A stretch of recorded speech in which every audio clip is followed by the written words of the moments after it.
विकास की मानसिकता अपनाएं और अच्छी चीजें होंगी। यह धारणा गलत है क्योंकि विकास मानसिकता अपनाना आसान नहीं है और इसमें चुनौतियों का सामना करना होता है।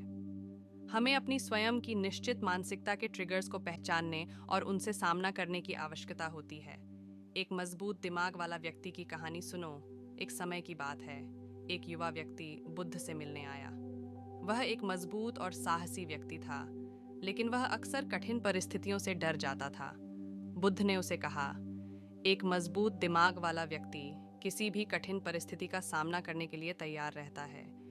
युवा व्यक्ति ने पूछा, लेकिन मैं अक्सर डर जाता हूँ, मैं क्या करूँ? बुद्ध ने कहा, तुम अपने डर को पहचानो। तुम डर क्यों जाते हो? युवा व्यक्ति ने कहा, मुझे डर लगता है कि मैं असफल हो जाऊंगा। मुझे डर लगता है कि मुझे चोट लगेगी। मुझे डर लगता है कि मैं अकेला रह जाऊंगा।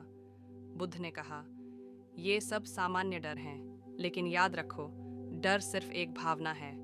यह तुम्हारे विचारों और विश्वासों से पैदा होता है। युवा व्यक्ति ने कहा, तो मुझे क्या करना चाहिए? बुद्ध ने कहा, अपने डर के बारे में सोचना बंद करो। अपने लक्ष्यों पर ध्यान केंद्रित करो। अपने आप को मजबूत करो। युवा व्यक्ति ने कहा, लेकिन मैं कैसे मजबूत हो सकता हूँ? बुद्ध ने कहा, नियमित रूप से व्यायाम करो। अपने दिमाग को स्वस्थ रखो और अपने आसपास के लोगों से प्रेरणा लो। युवा व्यक्ति ने बुद्ध की बातों पर ध्यान दिया।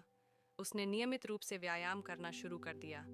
उसने ध्यान करना शुरू कर दिया और उसने अपने आसपास के मजबूत लोगों से प्रेरणा ली। कुछ समय बाद युवा व्यक्ति में एक बड़ा बदलाव आया। वह अब से नहीं डरता था। वह कठिन परिस्थितियों का सामना करने के लिए तैयार था। एक दिन युवा व्यक्ति एक जंगल में घूम रहा था। तभी उसने एक शेर को देखा। शेर उसे देखकर गुर्राया। युवा व्यक्ति डर गया, लेकिन उसने अपने डर को नियंत्रित किया। उसने शेर को सीधा देखा। शेर ने एक बार फिर गुर्राया, लेकिन इस बार उसकी आवाज़ कम थी। युवा व्यक्ति ने शेर को देखा और कहा, मैं तुम्हारे सामने झुकूंगा नहीं। मैं तुम्हारी चुनौती स्वीकार करता हूँ। शेर ने युवा व्यक्ति को एक बार फिर देखा और अब की बार इतनी जोर से दहाड़ा कि पूरा जंगल हिल गया, पर वह व्यक्ति नहीं हिला। शेर कुछ देर और रुका और फिर चला गया। युवा व्यक्ति ने अपने डर पर विजय प्राप्त की थी। वह अब एक मजबूत दिमाग वाला व्यक्ति था। एक मजबूत दिमाग वाला व्यक्ति किसी भी कठिन परिस्थिति का सामना करने के लिए तैयार रहता है। हमें अपने डर से नहीं डरना चाहिए। हमें अपने लक्ष्यों पर ध्यान केंद्रित करना चाहिए और अपने आप को मजबूत करना चाहिए। इस चैनल की सफलता में आपका योगदान सबसे महत्वपूर्ण है। आपकी प्रेरणा और समर्थन की बदौलत ही हम ये सार्थक सामग्री लाने में सक्षम हुए हैं। यदि आप चाहें तो सुपर थैंक्स के माध्यम से या हमारी मेंबरशिप ज्वाइन करके हमें आर्थिक रूप से सहायता प्रदान कर सकते हैं। यदि आप आर्थिक रूप से समर्थन नहीं भी कर सकते तो भी कोई बात नहीं, हम आपके लिए बेहतरीन वीडियो लाने की पूरी कोशिश जारी रखेंगे। आपका हर योगदान हमें और भी बेहतरीन वीडियो बनाने के लिए प्रेरित करता है। आप हमारे लिए बहुत ज़रूरी हैं और हम आपके आभारी हैं। धन्यवाद। सद्गुण और ज्ञान एक कंपास और नक्शे के रूप में कार्य करते हैं, जो हमें जीवन के भूल भुलैया पथों से गुजरने में मार्गदर्शन करते हैं।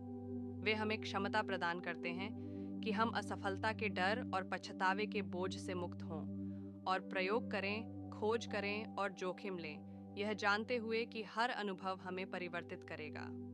8. वर्तमान क्षण में जीना। हमारी तेज तर्रार दुनिया में भविष्य की चिंताओं और अतीत के पछतावे से बचना मुश्किल हो सकता है। हालांकि सच्ची शांति और परिपूर्णता अतीत या भविष्य में नहीं, बल्कि वर्तमान क्षण के संपूर्ण अनुभव में पाई जाती है। स्टोइक दर्शन हमें वर्तमान क्षण में जागरूकता और उपस्थिति विकसित करने का तरीका सिखाता है, जहां खुशी और अर्थ सच में निवास करते हैं।